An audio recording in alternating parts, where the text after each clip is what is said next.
الحمد لله الذي أبدع الأفلاك والأرضين، والصلاة على من كان نبيا وآدم بين الماء والطين، وعلى آله وأصحابه أجمعين.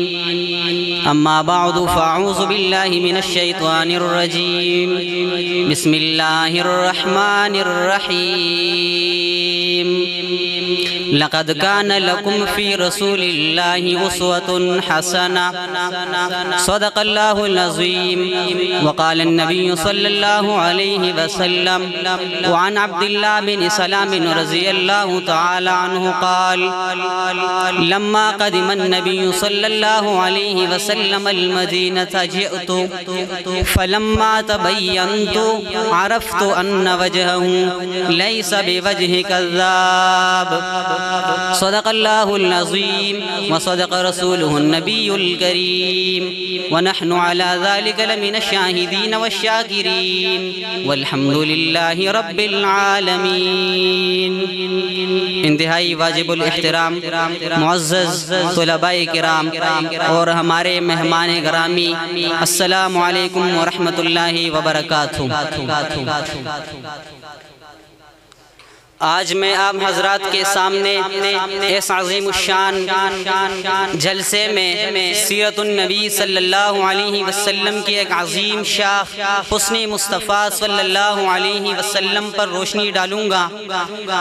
بارگاہ خداوندی میں التجا ہے کہ اللہ تعالیٰ مجھے حق سچ کہہ سکنے کی توفیق عطا فرمائے اور بعد ازاں ہم سب کو عمل کرنے کی بھی توفیق عطا فرمائے.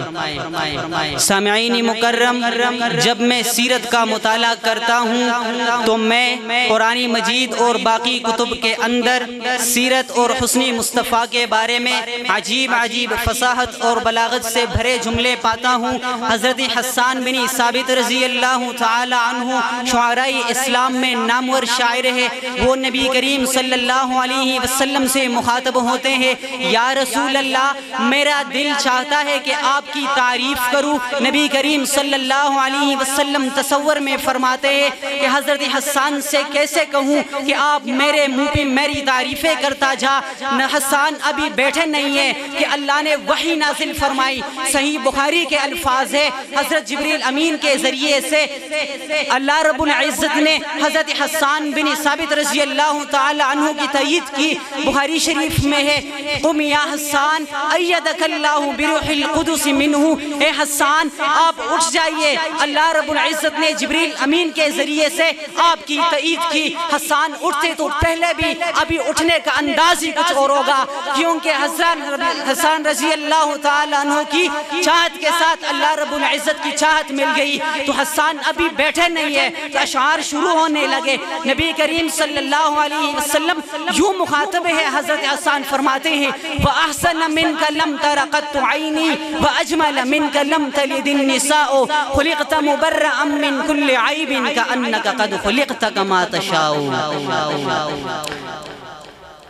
خلقت مبرأ من كل عيب كأنك قد خلقت كما تشاء وأحسن منك لم تر قط عيني. حضرت حسان بن ثابت رضی اللہ تعالی عنہ نے دو بیتوں کے اندر سارے شعراء عرب کو عاجز کر دیا ہے. حضرت حسان فرماتے: وأحسن منك لم تر قط عيني وأجمل منك لم تلد النساء. اے نبی، آپ سے خوبصورت میرے آنکھوں نے دیکھا ہی نہیں ہے. میری آنکھ کہاں سے دیکھتی؟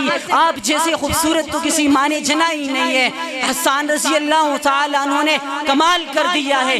دو الفاظ استعمال کیے ہیں، احسنا اور دوسرے شعر میں اجمل استعمال کیا ہے. کیوں نہ استعمال کرتے؟ جمیلوں میں اجمل سامنے تھے تو اجمل کہہ دیا، حسینوں میں احسن سامنے تھے تو احسنا کہہ دیا. معزز سامعین، حضرت حسان بن ثابت رضی اللہ تعالی عنہ فرماتے: وَأَحْسَنَ مِنْكَ لَمْ تَرَ قَطُّ عَيْنِي. آپ جیسے خوبصورت میری آنکھ نے نہیں دیکھا. سید عطا اللہ شاہ بخاری رحمت اللہ علیہ فرمایا کرتے تھے: اگر میں اس موقع پر ہوتا تو میں حضرت حسان سے کہہ دیتا کہ حسان شعر میں ترمیم کیجئے. آپ عینی کو اپنی طرف مضاف کر کے معرفہ بیان کرتے ہو، لیکن آپ معرفہ بنانے کی بجائے نکرہ کر دے تو عموم کا فائدہ حاصل ہو جائے گا۔ اس وقت شعر کچھ یوں ہو جائے گا، اور پھر میں ترجمہ کروں گا تو لطفی دوبالہ ہو جائے گا۔ حضرت حسان کہتے ہیں وَأَحْسَنَ مِنْكَ لَمْ تَرَ قَطُّ عَيْنٌ، اے نبی آپ سے خوبصورت کسی کی آنکھ نے بھی نہیں دیکھا۔ وَأَجْمَلَ مِنْكَ لَمْ تَلِدِ النِّسَاء، اور آپ سے خوبصورت کسی ماں نے جنا ہی نہیں۔ اگلی شعر میں فرماتے وَأَجْمَلَ مِنْكَ لَمْ تَلِدِ النِّسَاءُ خُلِقْتَ مُبَرَّأً مِنْ كُلِّ عَيْبٍ، آپ ہر قسم کے عیب سے بنی کر دیے ہیں۔ وَأَحْسَنَ مِنْكَ لَمْ تَرَ قَطُّ عَيْنِي وَأَجْمَلَ مِنْكَ لَمْ تَلِدِ النِّسَاءُ خُلِقْتَ مُبَرَّأً مِنْ كُلِّ عَيْبٍ كَأَنَّكَ قَدْ خُلِقْتَ كَمَا تَشَاءُ، آپ یوں پیدا کیے گئے ہیں جیسا کہ آپ چاہتے ہیں۔ ویسے قانون اور دستور تو قرآن یوں بیان فرماتے هُوَ الَّذِي يُصَوِّرُكُمْ فِي الْأَرْحَامِ كَيْفَ يَشَاءُ، اللہ تعالیٰ جسے چاہے تمہارے ماؤں کے پیٹوں میں صورتیں دیتا ہے، لیکن آپ کو دیکھے لگتا کچھ یوں ہے کہ نبی کما تشاء، جیسا کہ آپ چاہتے ہیں۔ حضرت سید عطا اللہ شاہ بخاری رحمۃ اللہ علیہ فرمایا کرتے تھے کہ حضرت حسان رضی اللہ تعالی عنہ نے دو الفاظ استعمال کیے ہیں، خلقت ماضی مجہول، تشاء مضارع۔ نبی آپ کو ماضی میں ایسے پیدا کیے گئے ہیں کما تشاء، جیسا کہ آپ مضارع میں چاہیں گے۔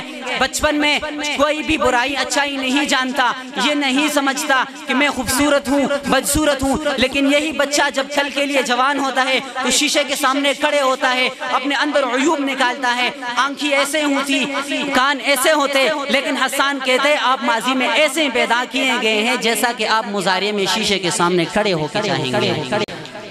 سامعین مکرم، وقت کی نزاکت میرے پیش نظر ہے، گھڑی کی سوئی بھی بڑی بے رحم ہے، میرے بعد بھی معزز دیگر مقررین خطابت فرمائیں گے۔ تو میں بات کر رہا تھا کہ حضرت عبداللہ بن رواحہ رضی اللہ تعالی عنہ فرماتے ہیں کہ اگر نبی کریم صلی اللہ علیہ وسلم کی صداقت کے لیے اللہ کوئی اور نشانی نہ اتارتے تو صرف حضور صلی اللہ علیہ وسلم کا حسن اور چہرہ انور کی تابانی ہی کافی تھی۔ حضرت عبداللہ بن سلام فرماتے ہیں کہ جب نبی کریم صلی اللہ علیہ وسلم مدینہ تشریف لائے، جب میں نے نبی کریم صلی اللہ علیہ وسلم کو دیکھا، عرفت ان وجہہ لیس بوجہ کذاب، تو میں سمجھ گیا کہ یہ چہرہ کسی جھوٹے کا چہرہ ہو ہی نہیں سکتا۔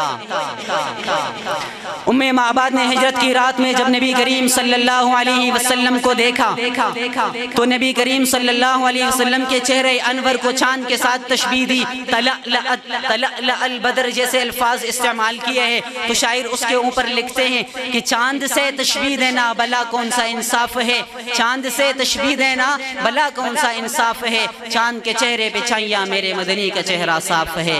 حیات باقی، ملاقات باقی، وآخر دعوانا ان الحمدللہ رب العالمین۔